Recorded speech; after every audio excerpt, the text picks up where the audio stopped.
चुनाव किसी की जिंदगी से बड़ा नहीं है। लोगों की जान हमारे लिए पहली प्राथमिकता और पंचायत चुनाव का जो पूर्व का अनुभव है, जो कोरोना काल में हुए थे अन्य प्रदेशों में, उनसे काफी नुकसान हुआ था लोगों की सेहत का। और इसलिए मेरी व्यक्तिगत राय ये है कि कोरोना की दहशत और आहट को देखते हुए पंचायत चुनाव को टाला जाना चाहिए। माननीय न्यायालय से लेकर के सभी जिम्मेदार लोग इस दिशा में प्रयास कर रहे हैं कि कोरोना के कारण से कहीं चुनावों में इसके और ज्यादा इसका असर न पड़े। तो इसलिए अगर ये संभव होता है कि अगर कोरोना के संकट को देखते हुए अगर चुनाव को टाला जाए तो मुझे लगता है कि ठीक होगा। इन बयानों से अब लगने लगा है कि सूबे में पंचायत चुनाव टल सकते हैं, लेकिन अभी भी पंचायत चुनाव की स्थिति साफ नहीं है, क्योंकि सियासत में अब नया मोड़ है। ओबीसी आरक्षण को लेकर 3 जनवरी को सुप्रीम कोर्ट में सुनवाई और प्रदेश में ओबीसी वोटर्स की गिनती, जिस पर अब जुबानी जंग छिड़ गई है। इस मसले पर बीजेपी कांग्रेस आमने सामने आ गई हैं। बकायदा जहां गिनती पर काम शुरू हो गया है, इसके लिए पंचायत सचिव पटवारी और रोजगार सहायकों को काम पर लगाया गया है, जिन्हें अगले 10 दिन में ये काम पूरा करने की जिम्मेदारी दी गई है। मध्य प्रदेश की सरकार कोई निर्णय करती है, कांग्रेस क्यों विरोध कर रही है? इस विरोध का कारण हमें इसलिए समझ में नहीं आ रहा कि वास्तविक आंकड़े आना चाहिए, क्योंकि कांग्रेस ने कमलनाथ जी की सरकार के समय भी गलत बयानबाजी करी और गलत आंकड़े प्रस्तुत किए, जिसका ओबीसी वर्ग को खामियाजा भुगतना पड़ा। और आज चलते चुनाव के दौरान अगर आयोग कोई निर्णय कर रहा है, कल्याण आयोग ओबीसी का, और वो कहता है कि जनगणना का स्पष्ट परिदृश्य सामने आना चाहिए, तो कांग्रेस क्यों आपत्ति कर रही है? हो सकता है ओबीसी की जनगणना से ओबीसी वर्ग का कहीं प्रदेश में और अधिक भला होगा। सरकार का फैसला आया और बीजेपी नेताओं के बयान सामने आए तो कांग्रेस ने पलटवार करने में जरा देर नहीं की, बल्कि सरकार की कार्यप्रणाली पर सवाल उठा दिए। गिनती के पीछे उद्देश्य क्या है मुझे समझ में नहीं आता है। ये गिनती कैसे होगी? क्या मतदाता सूची से होगी? मतदाता सूची में तो वोटर्स के आगे लिखा ही नहीं होता वो किस जाति और किस वर्ग के लोग हैं। कि पिछड़ा वर्ग कल्याण आयोग न संवैधानिक संस्था है, न किस तरह से उद्देश्य से गठित किया गया है।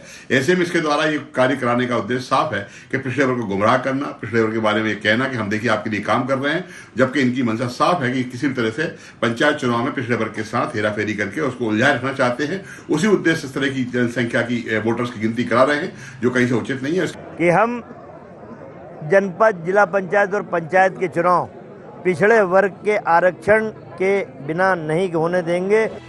बड़ा सवाल ये कि क्या ओबीसी वोटर्स की गिनती के बाद अब पंचायत चुनाव होंगे या सुप्रीम कोर्ट के फैसले के बाद पंचायत चुनाव होने का नया रास्ता निकलेगा, जिस पर सभी की नजरें टिकी हुई हैं। लेकिन इससे पहले ओबीसी वर्ग को सियासी दल नाराज नहीं करना चाहते, क्योंकि सूबे में 51% से ज्यादा ओबीसी वोटर्स हैं, तभी ओबीसी हितैषी बताने में सियासी दल जुटे हैं। Bureau report, IND 24।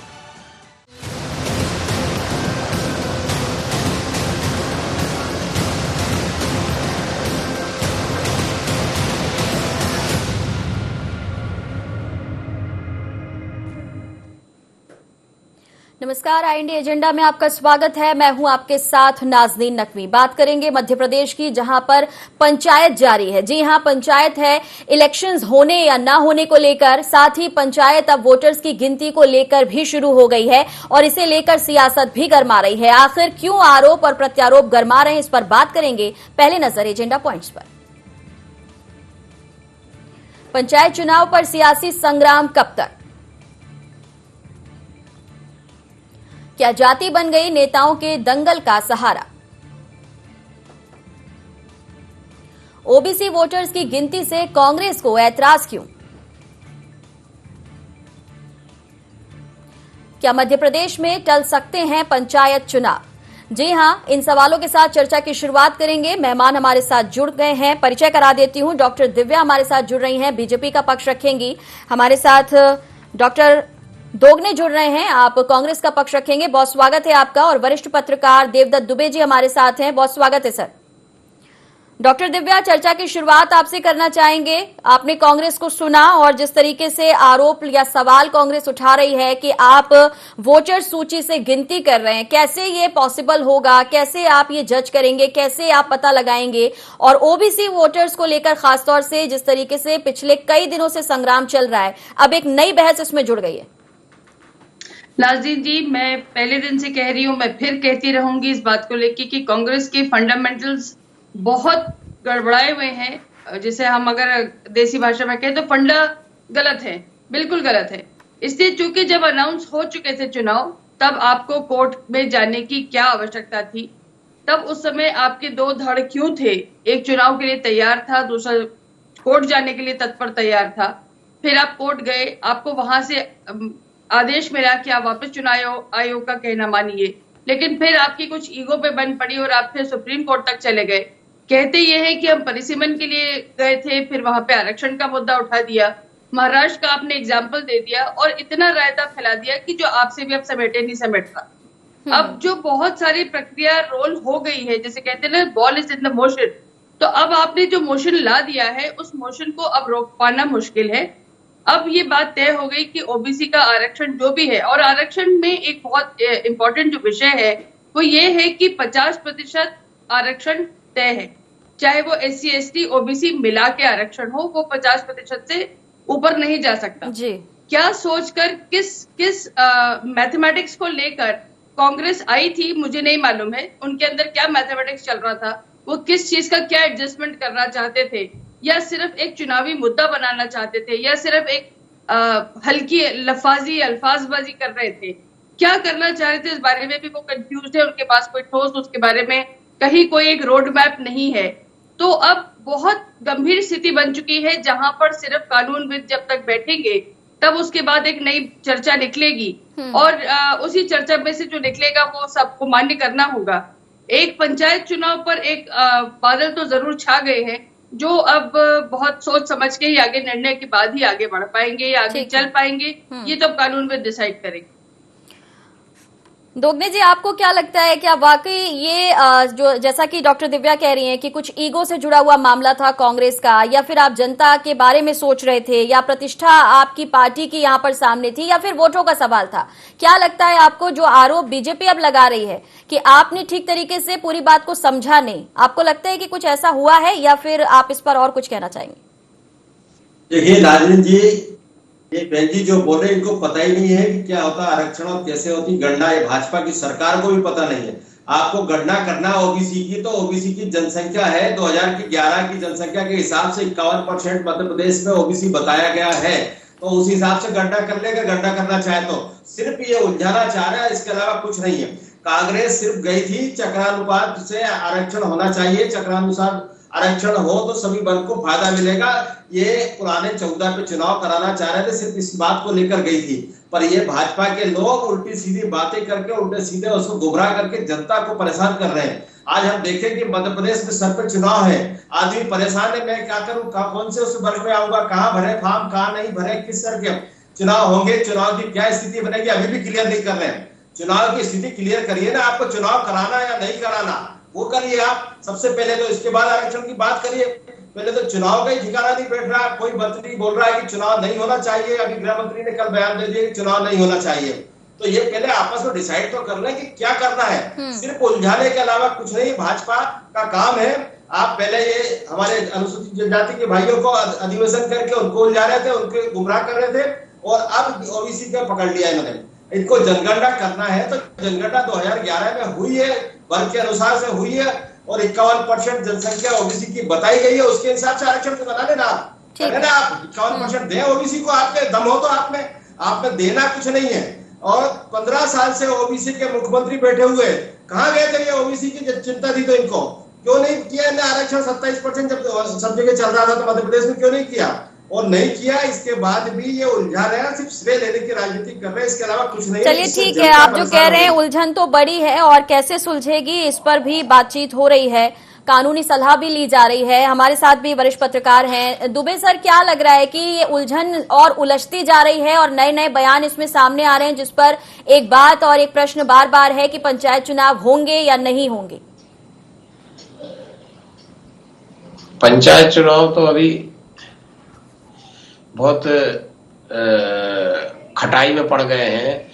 अभी 3 तारीख को सुप्रीम कोर्ट ने फिर हियरिंग का समय दिया है, और मुझे लगता है जो 6 तारीख को पहला चरण का मतदान है, उसके पहले ये चुनाव स्थगित ना हो जाए, क्योंकि एक तरफ कोरोना भी बढ़ रहा है जी।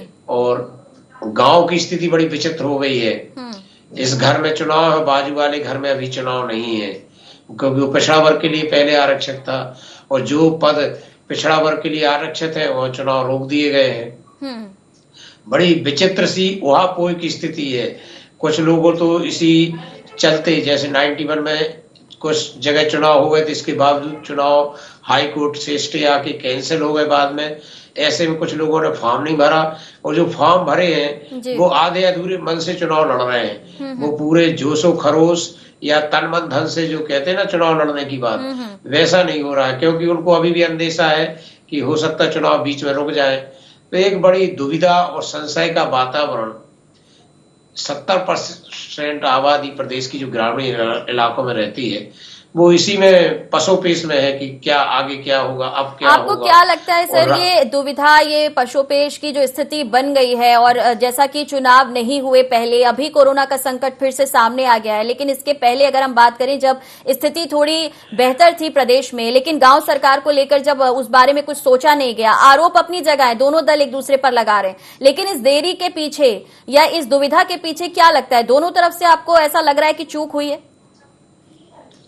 बिल्कुल, इसमें जो नाजनी जी, सबसे बड़े जो संविधान और लोकतंत्र में वोट डालने का अधिकार मिला था समस्या सुलझाने के लिए, समाधान के लिए, लेकिन मुझे अब लगता है कि इस देश में वोट समस्या हो गई है और वोट के कारण ही आप देखो दोनों दल विधानसभा में एक बात पे सहमत हैं कि ओबीसी को आरक्षण दिया जाना चाहिए। सब पूरे नेता ओबीसी की बात कर रहे हैं और आज ओबीसी चुनाव नहीं लड़ पा रहा।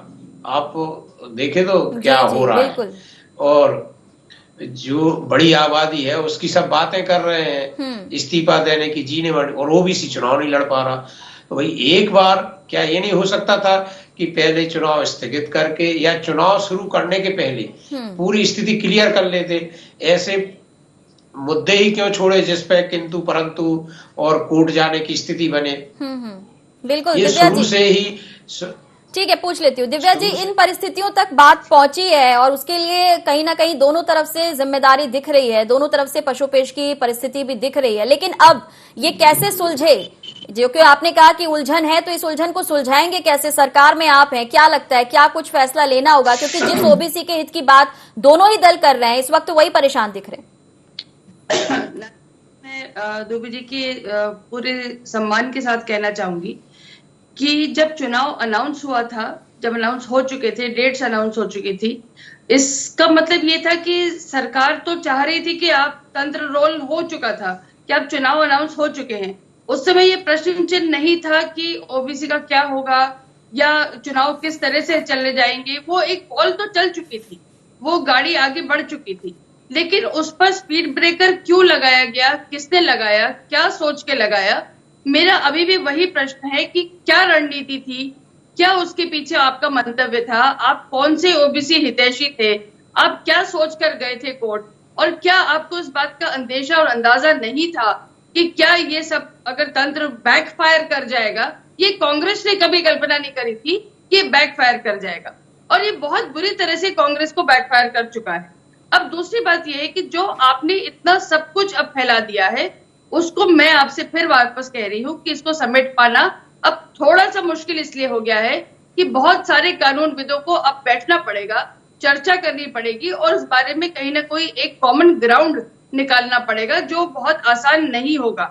इसलिए इस बात को लेके हमें थोड़ा सा समय जरूर बिताना चाहिए और एक अच्छा एक उसका सुलझा हुआ अगर हम जवाब ले पाए तो लगता है कि सबके लिए हितैषी होगा। ये बात को लेके हमको गंभीर मंत्रणा करनी चाहिए। तो आपको लग रहा है कि कांग्रेस ने जो किया वो सिर्फ उसके अपने हित के लिए था, उसमें ओबीसी का हित नहीं छुपा था? सिर्फ और सिर्फ स्वांतः सुखाए, सिर्फ और सिर्फ आपकी ईगो, सिर्फ और सिर्फ एक बात को लेके अड़ंगा डालना। यदि आप इतने हितैषी थे, आप चाहते थे, मैच्योर थे कि चुनाव होने चाहिए, तो चुनाव हो देने देते ना, आप चले जाते जनता के बीच। और पहली बात, मैं दूसरी बात ही बोलना चाहती हूँ कि चूंकि ये दलगत चुनाव नहीं होते, ये व्यक्तिगत चुनाव होता है, तो आपको तो और चुनाव में चले जाना चाहिए था। कहाँ आपकी ऐसी प्रतिष्ठा दांव पे लग रही थी? आप चले जाते चुनाव में। दोगने जी क्या कहना चाहेंगे इस पर? जी दिव्या जी समझ नहीं रही है कि किसने क्या किया है। भाई सबसे पहले तो सरकार से जवाब बनता है कि आपने जो चुनाव प्रणाली अपनाई है वो सही है या नहीं है। अगर गलत प्रणाली अपनाएगा तो विपक्ष का काम है उठाना। इन्होंने गलत प्रणाली अपनाकर चुनाव कराने जा रहे थे, उसके विरुद्ध हमने लोगों ने ऑब्जेक्शन लिया है। तो ऑब्जेक्शन लेना हमारा अधिकार है और जनता को अधिकार दिलाना भी हमारा अधिकार है।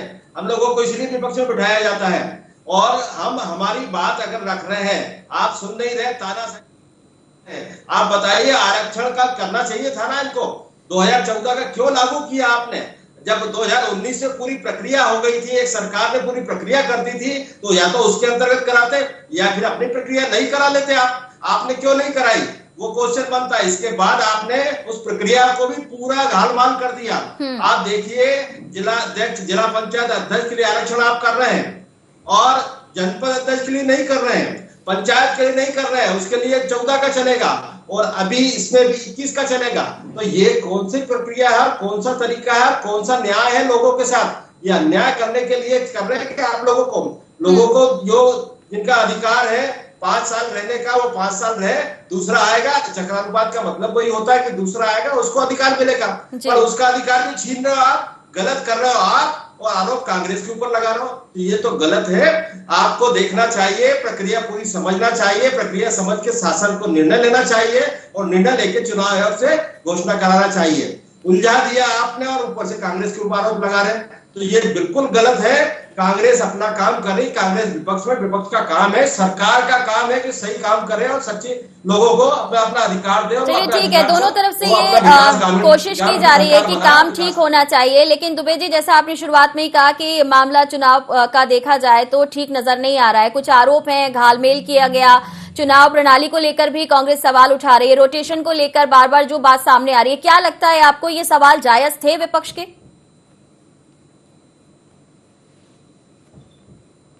उसमें परिसीमन और रोटेशन की व्यवस्था है जो एक अंतराल के बाद जरूरी होते हैं। जैसे 1000 से ज्यादा जनसंख्या किसी पंचायत की हो रही तो फिर उसका परिसीमन होना जरूरी है। और रोटेशन तो उसके कानून में है, हर 5 साल में जो रोटेशन होता है। तो कांग्रेस उसी को लेके कोर्ट में गई थी और यदि नहीं जाती तो ये भी सवाल उठता कि क्यों नहीं गए। तो ये तो क्या है, शुरू में मैंने कहा कि ऐसी ये पॉइंट छोड़ना नहीं थे सत्ताधारी दल को, कुछ 1 महीने और लेट चुनाव कराते और वो रोटेशन करा लेते और परिसीमन नए सिरे से करा लेते, या तो जो कांग्रेस ने किया था उसी आधार पे आगे चुनाव बढ़ा देते। तो सब मैं जो कह रहा हूँ सियासत के कारण ऐसा हुआ कि हम आपने किया था हम ऐसा करेंगे। तो इसी के कारण ये स्थिति बनी कि ना तो वो इतने इसमें खामियां थी कि कोर्ट जाया जा सकता था और ऐसी भी स्थिति नहीं बनी कि इन चुनाव को निर्बाध रूप से संपन्न किया जा सके। तो कुल मिला के शुरू से ही खटाई में चुनाव पड़ गए। उसके लिए पूरा था कि एक बार सरकार सभी कानूनी पहलुओं पर विधि विशेषज्ञों के साथ बैठती और ये जो मामूली से मुद्दे थे परिसीमन और ठीक है, यानी ये मामले कोर्ट के बाहर भी सुलझाए जा सकते थे। डॉक्टर दिव्या, जैसा कि आप कह रहे हैं कि आपकी कोशिश कुछ और थी, कांग्रेस बीच में आ गई, उसने सारी चीजों को रोक दिया, लेकिन अगर कुछ जायज है या न्यायिक प्रक्रिया के तहत होना चाहिए तो उस पर सरकार ने सहयोग क्यों नहीं किया? नहीं ना दीदी, कहीं भी सहयोग का कोई विषय ऐसा उठता ही नहीं। जो निर्वाचन आयोग है वो अपना काम कर रहा था, उन्होंने अपना चुनाव घोषित कर दिए थे। अब सरकार से उन्होंने सिर्फ ये प्रश्न पूछा था कि क्या तैयार है, प्रशासन तैयार है। प्रशासन ने हाँ का जवाब दे दिया कि प्रशासन तैयार है। तब तक कोरोना दस्तक नहीं दे रहा था, लेकिन अब एक प्रश्न और एक खड़ा हो गया है कि अब कोरोना दस्तक दे रहा है। दूसरी बहुत इंपॉर्टेंट बात यह है कि मैं अभी भी देखा जाए तो तस्वीर साफ नहीं है ना डॉक्टर दिव्या। अभी भी अगर ये कहा जा रहा है कि पंचायत चुनाव को टाला जाना चाहिए, जिस तरीके से स्टेटमेंट आ रहे हैं, और फिर वहीं दूसरी तरफ गिनती भी कराई जा रही है ओबीसी वोटर्स की, उसे लेकर भी अब कांग्रेस सवाल खड़े कर रही है, तो फिर ये दोनों प्रक्रियाएं साथ साथ चलेंगी, लेकिन क्या इसका रिजल्ट आएगा ये अभी कुछ नहीं कहा जा सकता। देखिए, माननीय नरोत्तम जी ने जो स्टेटमेंट कहा है उसको उन्होंने बार बार रिइटरेट करा। उन्होंने बार बार ये कहा कि ये मेरा पर्सनल राय है, मेरी पर्सनल राय है कि नहीं कराने चाहिए। तो ये उन्होंने अपनी पर्सनल राय जाहिर करी। माननीय इलाहाबाद हाईकोर्ट ने भी उसी बात को लेकर, संज्ञान को लेकर उन्होंने कहा है कि उत्तर प्रदेश में भी चुनाव कराए जाए तो कोरोना के बारे में ध्यान कर दिया जाए। तो यानी चिंतित सब लोग हैं। आज तो वीडी शर्मा जी ने भी कहा ना कि चुनाव जो है वो टाले जाने चाहिए क्योंकि कोरोना का संक्रमण है। तो फिर ये जो प्रक्रिया चलती जाएगी, कोरोना पहले भी था, बीच में हम रुक गए, हमने चुनाव को लेकर ध्यान नहीं दिया। अब कांग्रेस अपनी तरफ से वोटर्स को साधना चाहती है, आपकी पार्टी अपनी तरीके से वोटर्स को साधना चाहती है। दोनों दल ओबीसी हितैषी होने की बात कर रहे हैं, लेकिन उनका हित ही नहीं दिख पा रहा है। गांव में कई ऐसे काम है जो रुके हुए हैं और ऐसे में लोगों को भी परेशानियां हो रही हैं। जो लोग चुनाव में आना चाहते थे, प्रत्याशी जो उतरना चाहते थे, वो भी कश्मकश की स्थिति में है। तो इन सब चीजों का कैसे आप हल निकाल पाएंगे? कांग्रेस के लिए नाज़रीन जी, चित भी मेरी पट भी मेरी। उन्होंने ये बोला कि अगर चुनाव हो तो हम तैयार नहीं है, उसमें हम कोर्ट चले गए, और चुनाव हो रहे हो तो हम तकलीफ में हैं, नहीं हो तो कोरोना का बहाना। मतलब आपके पास कहीं ना कहीं कुछ ना कुछ एक आर्ग्यूमेंट होना चाहिए। एक एंटी एस्टेब्लिशमेंट जो आर्ग्यूमेंट्स होते हैं वो वाले आर्ग्यूमेंट्स हमेशा तैयार रहते हैं। लेकिन अब चूंकि कोरोना दस्तक दे रहा है तो एक चिंता का विषय तो डेफिनेटली है, और उस बारे में हम उसको नजरअंदाज नहीं कर सकते हैं। अब दूसरी एक प्रक्रिया ये कि माननीय सुप्रीम कोर्ट 3 तारीख को क्या निर्णय देता है, उसके हिसाब से आगे हमको विचार करना पड़ेगा। तो अभी हम स्टेटस को पे चल रहे हैं, यानी ना इधर ना उधर, और 3 तारीख पर नजर गड़ाए हुए हैं और कोरोना की दस्तक पर नजर गड़ाए हुए हैं। तो स्थिति अभी डेफिनेटली इंडेफिनेट है, और उसको अभी समझ पाना थोड़ा सा मुझे लगता है संयम बरतना चाहिए, और फिर उसके बाद हम किसी निर्णय पर पहुंचे तो बेहतर हो। चलिए, फैसला जब आएगा तब आएगा। लेकिन दोगनी साहब, सड़क पर भी हंगामा है, सदन के अंदर भी खूब इसे लेकर हमने देखा कि ये मामला गरमाया। फैसला अभी जब कोर्ट सामने लाएगा उस पर नजरें टिकी हुई हैं, लेकिन क्या आपकी पार्टी चाहती है, अगर आप चाहते हैं वाकई कि ये फैसला जो आए वो जनता के हित में आए या फिर जनता से जुड़ा हुआ ही डिसीजन होना चाहिए, तो आपकी पार्टी का सहयोग मिलेगा? क्योंकि सरकार की तरफ से ये कहा जा रहा है कि वो चुनाव कराना चाहते थे, लेकिन आपने अड़ंगा डाल दिया। देखिए नाजमीन जी, कांग्रेस का स्पष्ट है एजेंडा। आपने देखा है विधानसभा में भी संकल्प पारित हुआ, उसमें कांग्रेस ने समर्थन दिया। समर्थन देकर दोनों सरकार मिलकर काम करे ना, दोनों दल मिलकर काम करे ना, और सरकार के साथ हम लोग देने को तैयार हैं। पर ये सरकार खुद उलझा रही है। आप बताइए मुझे, एक पे आरक्षण कर रही है, एक पद पे आरक्षण नहीं कर रहे, एक पद पे रोक रही है। चुनाव रोक दिया अब आपने, ओबीसी का चुनाव नहीं होगा, बाकी वर्ग का होगा। अब ये चुनाव होगा तो जिला पंचायत में अगर सदस्य 20 हैं तो ओबीसी के 5 सदस्य चुन के नहीं जाएंगे तो 15 से क्या?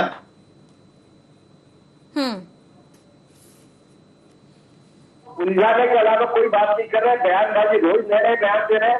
आप देख रहे हैं कि नरोत्तम मिश्रा जी ने बोलते चुनाव नहीं होना चाहिए, बीडी शर्मा जी ने कह दिया चुनाव रुक जाना चाहिए। तो ये सब चीजें क्यों हो रही है?